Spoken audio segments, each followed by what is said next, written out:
पूजा ये वार्षिक उत्सव अब आज समाप्त हुआ और इसमें सब भाई बहनों ने बहुत कुछ दिलचस्पी से काम लिया और सब कोई ने सत्संग किया। सत्संग की महिमा कहीं छुपी हुई नहीं है।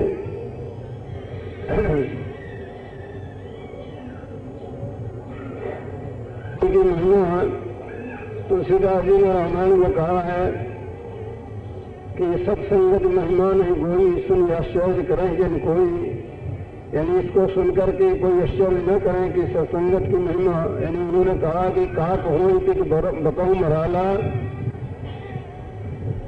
काक हो तिक बकहु मराला। और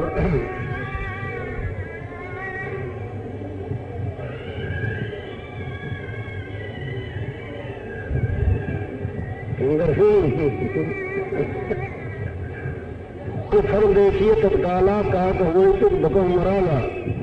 यानी सत्संग रूपी संतों का संग जो है वही सत्संग है और उसमें सत्संग रूपी जल में स्नान करते हैं, इसका फल तत्काल ही दिखलाई देता है। जैसे कि कावला अगर स्नान करे तो कोयल बन जाए और बकुला स्नान करे तो हंस बन जाए। तो कोयल और बकुला से मतलब क्या है? यानी जो कि विषयी जीव हैं और जो कि कुछ थोड़ा बहुत उसमें से समझते हैं सांसारी जीव हैं, ये लोग क्या करें कि जो सांसारी हैं वो तो सांसारी से भक्त बन जाए और जो विषयी जीव हैं वो भी भक्ति में लग जाए। तो ऐसी सत्संग की महिमा है, लेकिन सत्संग चित्त से चेत करके करें। और जिन भाई बहनों ने अभी इसमें क्या नाम बड़ी भारी डिलीवरी से काम लिया है और ये सत्संग जो यहाँ अभी हुआ है 15 दिन का, ये इस सत्संग ये सदगुरु द्वारा के उद्घाटन के उपलक्ष्य में किया गया है। तो दयालु प्रभु दया करके मतलब दया करके वो सब पर अपनी उनको भक्ति अपनी प्रदान करेंगे। और सदगुरु कबीर साहब ने मेरा फरमाया है कि कथा कीर्तन मंगल महोत्सव कर साधुन की भीड़, कभी न काज बिगड़ी हुई तेरो सत सत कहें कबीर। सदगुरु कबीर साहब फरमाते हैं कि कथा कीर्तन मंगल महोत्सव कर साधुन की भीड़, कभी न काज बिगड़ी हुई तेरो सत सत कहें कबीर। यानी अब इसमें हमेशा सत्संग होगा। ये सदगुरु द्वारा जिन सत्संगों ने बनाया है इसमें तन धन लगाया है, तो सदगुरु द्वारा उनको भला क्यों करना भक्ति देंगे। जबकि एक पौराणिक कथा याद आ गई है कि पुराणों में ऐसा लिखा हुआ है कि एक ठाकर था, वो बड़ा अय्याशी था। उसने अपने अय्याशी के सिलसिले में हवाखोरी के लिए एक शहर के बाहर एक बंगला बनाया था और उसमें वो रहता था। और वो मर गया। जब उसका लड़का हुआ तब उसने उस बंगले की तरफ कोई ध्यान न दिया और वो बंगला दूर गया। एक दिन एक साधु उसी रास्ते से गुजरा,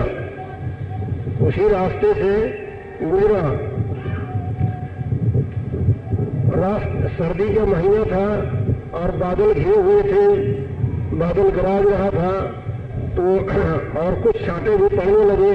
तो साधु उसी डूबे हुए बंगले में चला गया। यानी वो बिल्कुल डूब गया था, डूबा हो गया था, उसमें वो साधु चला गया और रात भर उसने वही भजन किया। रात को बरसात हुई और गिरे भी पड़े, लेकिन उन गिरों से और बरसात से साधु की रक्षा हो गई और साधु वहां भजन किया रात भर। तो वो ठाकर जिसने कि उसको बनवाया था अय्याशी के लिए, यानी उसके आचरण खराब थे, उस सिलसिले में उसने बनवाया था। लेकिन और उसके उस बुरे कर्मों के कारण से वो 84 में पड़ा था। 84 में बड़ा दुख भोग रहा था। लेकिन जब रात भर साधु ने वहाँ भजन किया, तब उस साधु के भजन के प्रताप से और साधु के आराम के उससे न्यायकारी मालिक यानी धर्मराय का हुक्म हुआ कि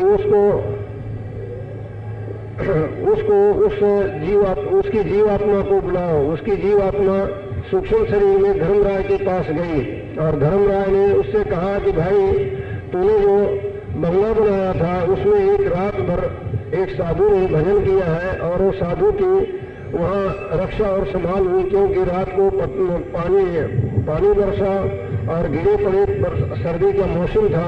वो साधु को तकलीफ होती तो साधु आराम से वहाँ भजन किया और वो साधु की रसाई यानी उसकी पहुँच ब्रह्म पद तक थी। तब उस जीव को धर्मराय ने हुक्म दिया कि अब तुम ब्रह्म पद में जा सकते हो। वो ब्रह्म पद में भेजा गया।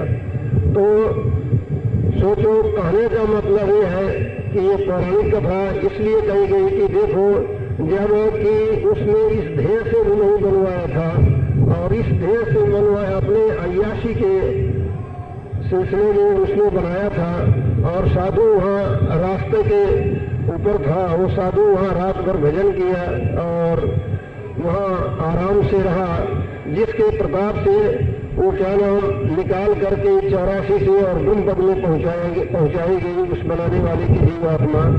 तो भाई, ये कथाएं कपोल कल्पित नहीं, ये पौराणिक कथा है। जब भला कि इसमें जिन्होंने इस ध्येय से ही बनवाया है कि इसमें सद्गुरु के प्रवचन होंगे, सत्संग होगा और क्या नाम इसमें भजन सुमरन ध्यान करेंगे, तब भला बतलाओ कि उन जीवों पर मालिक की कितनी भारी दया होगी, इसका कोई अंदाजा नहीं हो सकता। और इस दया के प्रताप से, उसकी दया के प्रताप से वो जीव दो सतलोक में डंका बजाएंगे और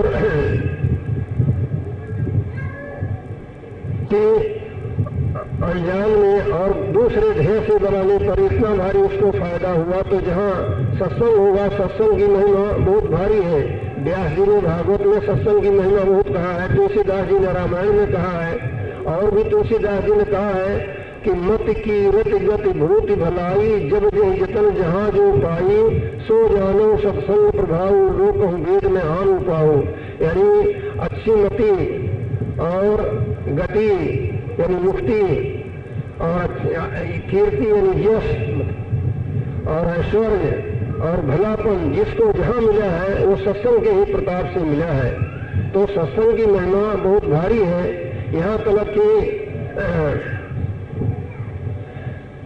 एक नारद घट जोनी निजनी मुखन कहो निज होनी, यानी वाल्मीकि और नारद और अगस्त ऋषि इन लोगों ने अपनी अपनी होनी बतलाया है कि हम ऐसे नीच स्थान से पैदा हुए थे, लेकिन सत्संग के प्रताप से हम इस ऊंची गति को प्राप्त हुए कि क्या नाम वाल्मीकि से भगवान जा करके सलाह पूछते हैं और इनसे वाल्मीकि से भगवान जाकर रहने का स्थान पूछते हैं और अगस्त ऋषि से सलाह पूछते हैं और नारद जी भगवान के कृपा पात्र थे। तो इस तरह से इन लोगों ने नारद जी जाकर ब्रह्मा के पुत्र हुए और देवताओं में ऋषि हुए, देव ऋषि हुए। तो कहने का मतलब कि इस प्रकार से ये लोग नीच स्थान से पैदा होने पर सत्संग के प्रताप से और इस उच्च गति को प्राप्त हुए। तो संतों के सत्संग की महिमा छुपी हुई नहीं है। अब जहाँ सत्संग रोज होगा, जहाँ रोज हमेशा सत्संग होगा, उसकी महिमा की क्या की जा सकती है। और जिन्होंने ये सत्संग और सदगुरु द्वारा में तन धन लगाया है, भला उन पर दयालु प्रभु की दया क्यों न होगी, यानी अवश्य होगी और बहुत उच्च दर्जे की होगी, अवश्य होगी और बहुत उच्च दर्जे की होगी। तो इसलिए सब भाई बहनों को चाहिए कि परमार्थ की तरफ ध्यान दें, क्योंकि मनुष्य देही ये दो दुर्लभ देही मिली है और दयालु प्रभु ने इस देही को इसी उद्देश्य से रचा है कि जीव इस नरदेही को पा करके मेरी भक्ति की तरफ रुजू हो, यानी मेरी भक्ति करके सब प्रकार के दुखों से छुटकारा पाकर सदा के लिए सर्वशक्तिमानता और परमानंद को प्राप्त हो। जैसा कि ये विषय हमेशा अभी 15 दिन के सत्संग में बयान किया गया है कि मानव देही जो है इसके लिए सारे स्वर्ग के देवता तड़प रहे हैं, जैसा कि तुलसीदास जी रामायण में ही कहते हैं और सब संतों ने कहा है, और उच्च कोटि के अवतार भगवान राम और कृष्ण ने भी इसी तरह बयान किया है, जैसा कि तुलसीदास जी रामायण में फरमाते हैं क्या कि बड़े भाग्य मानुष्तम पावा सुर दुर्लभ सब ग्रंथ गावा, यानी मनुष्य ने ही बड़े भाग्य से मिली है, यह सुर कहे देवताओं को मिलनी दुर्लभ है, ऐसा सब ग्रंथों में कहा है। तुलसीदास जी सब ग्रंथों का हवाला देते हुए फरमाते हैं कि यह बड़े भाग्य से मिली है और देवताओं को मिलना बहुत कठिन है। तब भाई बहनों सोचो कि जब ऐसी देव दुर्लभ देही मिली है कि जिसके लिए देवता तड़प रहे हैं, वह नर देही जब सब भाई बहनों को मिली है, तो जो कुछ बने तन से, मन से, सूरज से और धन से, वचन से परमार्थ कमा लेना चाहिए। तन, मन, धन और वचन और सूरज से परमार्थ कमा लेना चाहिए। जितना कुछ बने परमार्थ में मेहनत करनी चाहिए, यानी तुम अपनी तरफ से मेहनत करो, फिर सफलता देना दयालु प्रभु के हाथ है, वो सब सफलता सब तरह से देंगे, क्योंकि सदगुरु दयाल सर्वसमर्थ है और वो हर तरह से जीवों के हितैषी हैं। जैसा कि कृष्ण भगवान ने अर्जुन से कहा कि धनुष लेकर तू लड़ने को तैयार हो जा, विजय दिलाना मेरे हाथ है, ऐसे ही सदगुरु कहते हैं कि तू परमार्थ के लिए कमर बांध कर तैयार हो जा और विचारों पर विजय दिला करके और परम पद की प्राप्ति कराना मेरे हाथ है। यानी ये सब सदगुरु कराएंगे। जीवों को सिर्फ कमर बांध करके परमार्थ के लिए तैयार रहना चाहिए कि तन से, मन से, वचन से, सूरज से, धन से जो कुछ परमार्थ बने सो कमाते जाओ, और परमार्थ की कमाई कभी क्या नाम बेकार नहीं जाती, वो संचित होते जाती है। जितना भी कुछ करेगा वो संचित होते जाएगा, कभी ये नष्ट नहीं जाता। लेकिन परमार्थ में जिन पर दयालु प्रभु की दया है वही अपना तन धन लगाते हैं, नहीं तो परमार्थ में लगाना बहुत मुश्किल होता है। सदगुरु कबीर साहब ने फरमाया इसके लिए कि माया तो है राम की मोदी सब संसार, जाको चिट्ठी उतरी सोई खर्चनहार। ये माया क्या है? ये माया परमात्मा की है, राम की है, और सारा संसार मोदी है, लेकिन जिस पर उनकी दया की चिट्ठी उतरी है वही परमार्थ में खर्च करता है। नहीं तो क्या करता है कि खाने में, पहनने में, अय्याशी में, मुकदमेबाजी में और मान प्रतिष्ठा में वगैरह में खर्च कर देते हैं। अगर ये माया परमार्थ में खर्ची जाए तो ये मुक्ति को देती है। जैसा कि सदगुरु कबीर साहब फरमाते हैं कि माया तो है रूखड़ी दो फल की दातार, खावत खर्चत मुक्ति दे संचित नरक द्वार। यानी माया एक प्रकार का वृक्ष है। ये इस वृक्ष में, इस माया रूपी वृक्ष में दो प्रकार के फल लगते हैं। वो दो प्रकार के फल कौन लगते हैं? मुक्ति और नरक। मुक्ति और नरक वो किस तरह से लगते हैं कि खाने खर्चने में तो मुक्ति देती है और जोड़ करके रखने में नरक ले जाती है। और फिर कहते हैं कि खाने खर्चने में भी बहुत फर्क है, यानी खाने खर्चने में विवेक है। क्या कि खान खर्च बहुअंतरा, मन में दोष विचार, एक खिलाया साध को एक मिलाया छार। यानी खाने खर्चने में भी बहुत विचार होना चाहिए। कैसे कि एक तो अपने पेट के लिए और अय्याशी के लिए खर्च किया, एक तो खाने में और अय्याशी में, मुकदमेबाजी में और नाजायज कामों में खर्च कर दिया, मान प्रतिष्ठा में, और एक साधु और गुरु की सेवा में और दीन दुखियों की, गरीबों की सेवा में खर्च किया। जो गुरु और साधु की सेवा में खर्च किया, गुरु और साधु की सेवा सबसे उत्तम है, सबसे श्रेष्ठ है। और फिर उसके नीचे क्या नाम, दीन दुखियों की सेवा है। लेकिन जो भक्त है उससे क्या होता है कि वो बंधन में नहीं पड़ते, वो गुरु द्वारा सब कुछ करते हैं, गुरु की सेवा में खर्च करते हैं। तो गुरु के सेवा में खर्च करने से वहाँ दीन दुखियों की भी सेवा हो जाती है, क्योंकि गुरु जो है इन संसारी पदार्थों के मोहताज नहीं है। गुरु को ये संसारी पदार्थ नहीं चाहिए, वो तो दीन दुखियों की सेवा में लगा देते हैं, या जिससे कि परमार्थी लाभ योग हो ऐसे में लगाते हैं। जैसा कि रामा स्वामी साहब ने फरमाया है कि गुरु ने भूखा तेरे धन का, उन पे धन है भक्त नाम का, पर तेरा उपकार करावे, भूखे प्यासे को दिलवावे, उनकी मेहर मुफत तुझ पावे, जो उनको प्रसन्न करावे, उनका खुश होना है भारी, सत्य पुरुष निज कृपाधारी। तो गुरु की प्रसन्नता के लिए गुरु की सेवा में भक्तजन खर्च करते हैं और फिर वो उसमें सबकी सेवा हो जाती है, साधु की, दीन दुखियों की सबकी सेवा हो जाती है और फिर उससे वो उनको परम पद की प्राप्ति होती है। इस तरह से गुरु की सेवा में खर्च करने से परम पद की प्राप्ति होती है। जैसा कि कबीर साहब ने कहा है कि मुक्ति को देने वाली है, मुक्ति को देने वाली है, लेकिन बरखिलाफ इसके, जैसा कि पहले बयान किया गया कि अय्याशी में और मान प्रतिष्ठा में और इंद्रियों के भोगों में खर्च किया तो नरक ले जाती है। तो जिन भाई बहनों का परमार्थ की तरफ ध्यान है, परमार्थ में गुरु साध सेवा में, दीन दुखियों की सेवा में यानी गुरु द्वारा खर्च कर रहे हैं, उनका हो भाग्य है और वो इसके बदले जो मुक्ति को खरीद रहे हैं यानी परम पद खरीद रहे हैं। तो यह दयालु प्रभु की दया का ही इजहार है। बिना उसकी दया के परमार्थ में कोई नहीं खर्च कर सकता।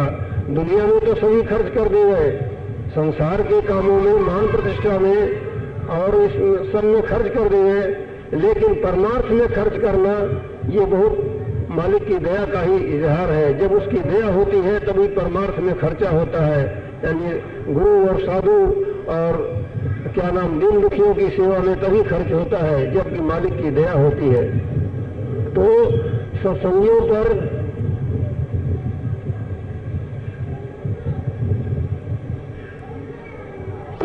दयालु प्रभु की महान दया है, जिनका कि परमार्थ की तरफ रुख है और परमार्थ में लगे हुए हैं। जितना बनता है अपनी मेहनत से, तन धन मन वचन और सूरत से करते हैं, यानी सेवा, सत्संग और सुमरन, ध्यान, भजन और कीर्तन और विनती प्रार्थना वगैरह परमार्थी कार्रवाई में जो लगे हैं, उन्हीं का मानव जीवन सफल है, क्योंकि यह मानव जीवन इसी उद्देश्य से मालिक ने रचा है। और इससे जिनको सच्चे मालिक का दर्शन का सच्चा तरीका यानी सच्ची युक्ति, जो कि आध्यात्मिक तरीका कलयुग का सुरक्षित योग है, इसका उपदेश मिल गया है और उसके मुताबिक कार्रवाई कर रहे हैं, उनका बेड़ा मानो पार है। मानो उनका बेड़ा पार है मतलब उनकी नाव किनारे लगी हुई है, उनकी नाव किनारे लगी हुई है और वो इसमें थोड़ी सी मेहनत के साथ, क्या नाम, लगन के साथ इसमें कार्रवाई करते हैं। उन लोगों को खुद को इसका परिचय मिलता है और खुद दया का इजहार होता है उन पर। वो खुद अपने तहे दिल से कहते हैं कि हाँ, फला मुकाम पर हमारी इस कदर दया ने रक्षा किया और इस कदर से हम न मालूम कितने तकलीफ उठाते, लेकिन ऐसी हमारी रक्षा और संभाल हो गई। उनको खुद को दया का परिचय मिलता है। तो इस तरह से यह सब दयालु प्रभु की दया का इजहार है। लेकिन सत्संगियों को दया तो है ही है, पर साथ साथ उनके दया को मुख्य रखते हुए करने की तरफ भी ध्यान देना चाहिए, क्योंकि करने और दया दोनों संग चलते हैं, जभी क्या नाम पूरा लाभ उठाते हैं। और यदि दोनों में से एक को पकड़ लेंगे तो फायदा नहीं होगा, क्योंकि अगर दया के भरोसे रखेंगे और करने को तिलांजलि दे देंगे तो आलसी बन जाएंगे, और करने को मुख्य रखेंगे, दया को नहीं, दया की मुख्यता नहीं रखेंगे तो अहंकारी बन जाएंगे। तो अहंकार और आलस दोनों परमार्थ में और स्वार्थ में, दोनों ही में ये दोनों नुकसानदेह है। इसलिए सब भाई बहनों को करनी और पुरुषार्थ करें, लेकिन मुख्यता दया की रखें। और दरअसल दया से ही सब काम बनता है, परंतु दया का भरोसा लेकर के आलसी नहीं बनना चाहिए, आलसी नहीं बनना चाहिए। करनी करो, और जब करनी परमार्थ में न बने तब झूरो, पछताओ और मालिक से प्रार्थना करो कि हे दयालु प्रभु, तू अपनी प्रसन्नता का काम जो परमार्थ है वो परमार्थी कार्रवाई मेरे से करा। इस तरह से उसकी दया आएगी और करनी भी बनेगी, पुरुषार्थ भी बनेगी। तो पुरुषार्थ और करनी दोनों हाथ चलती है जब परमार्थ का पूरा फल प्राप्त होता है, यानी उसका फल और फायदा जीते भी अपनी आंख से देखते हैं। इसलिए सब भाई बहनों को ये सब अच्छी तरह से निर्णय करके समझा दिया गया। और तुम सब पर बहुत भारी दया है कि जो सत्संग करके और ये परमार्थी लाभ उठा रहे हो, और स्वामी प्रभु की दया से हमारा आशीर्वाद है कि तुम्हारी ये परमार्थी उमंग दिन दिन बढ़ती जाए और इसमें आगे तरक्की करते जाओ।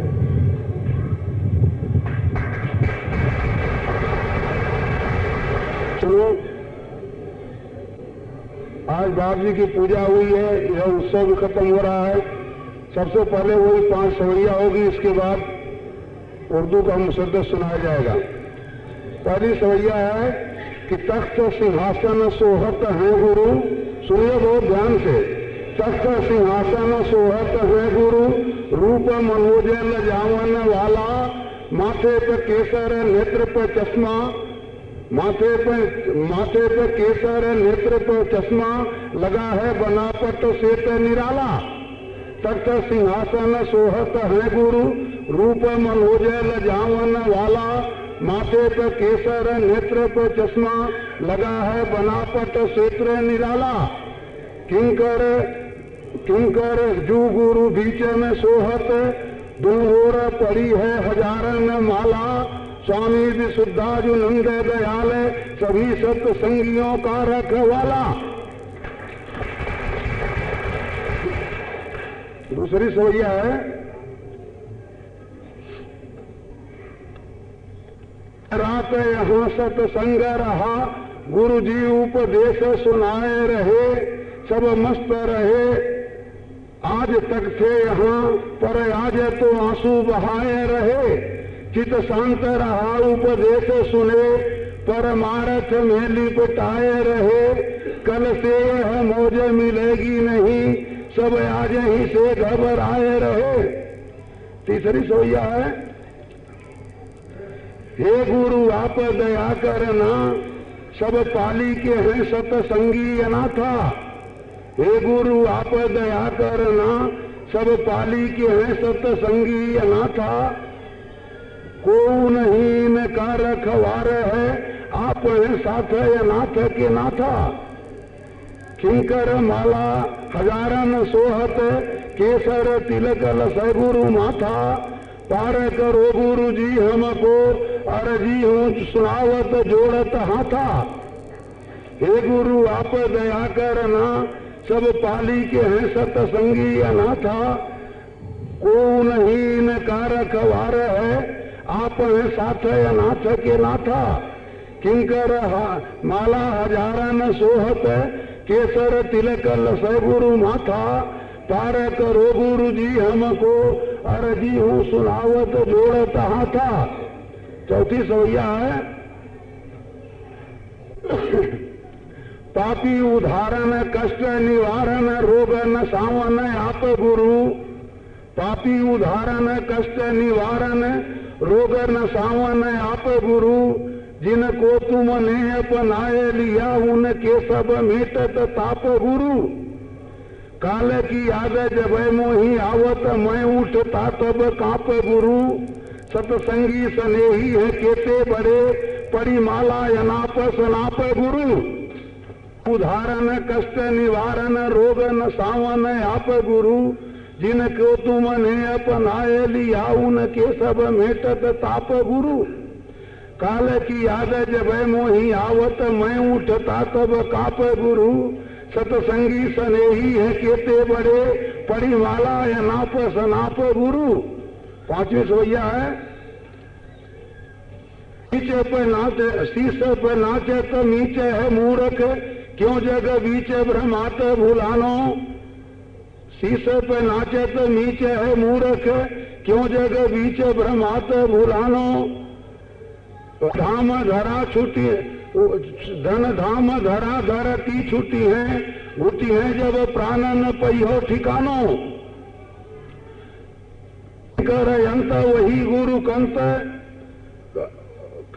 ये सवैया तो ये बहुत लाजवाब सवैया, जलसा तो अपना खत्म हो रहा है। ध्यान से सुनिए, ये जलसा तो अपना खत्म हो रहा है, खुशी आज तक थी अब गम हो रहा है। ये जलसा तो अपना खत्म हो रहा है, खुशी आज तक थी अब गम हो रहा है। गुरु जी ये कैसा सितम हो रहा है, जो आता मजा था वो कम हो रहा है। ये जलसा जो अपना खत्म हो रहा है, खुशी आज तक थी अब गम हो रहा है। गुरुजी ये कैसा सितम हो रहा है, जो आता मजा था वो कम हो रहा है। यहाँ भजन होते थे सत्संग जारी, मिलेगी ये बातें कहाँ फिर तुम्हारी। यहाँ भजन होते थे सत्संग जारी, मिलेगी ये बातें कहाँ फिर तुम्हारी। अब आगे सुनिए, यहाँ पर गुरुजी का आना मुबारक, पाली में उत्सव मनाना मुबारक, सभी सत्संगियों का हो गाना मुबारक, गुरुजी का भाषण सुनाना मुबारक। यहाँ पर गुरुजी का आना मुबारक, पाली में उत्सव मनाना मुबारक, सभी सत्संगियों का हो गाना मुबारक, गुरुजी का भाषण सुनाना मुबारक। होशियारी लोगों का यहाँ आना मुबारक, होशियारी लोगों का यहाँ आना मुबारक, लगी प्याऊ पानी पिलाना मुबारक, किया जिसने जो काम करना मुबारक, लिया जिसने सतनाम लेना मुबारक, दिया जिसने जो कुछ है देना मुबारक, लिया जिसने जो कुछ है लेना मुबारक। मुबारक गुरु को सतराह बतलाना मुबारक हो, मुबारक गुरु को सतराह बतलाना मुबारक हो, उन्हीं की दया से कविता का बन जाना मुबारक हो। फिर आखिरी मिसरा है, गुरु की पूजा किया सम्मान से, गुरु पूजा किया वह सम्मान से, हर बसर माला डाला है शान से, गुरु की बातों को सुन लो ध्यान से, फिर मजा कुछ कम न है अमृत पान से। गुरु की पूजा किया सम्मान से, हर बसर माला है डाला शान से, गुरु की बातों को सुन लो ध्यान से, फिर मजा कुछ कम न अमृत पान से। ये उत्सव आज होता तमाम है, किंकर तुझे करता गुरु लाखों प्रणाम है।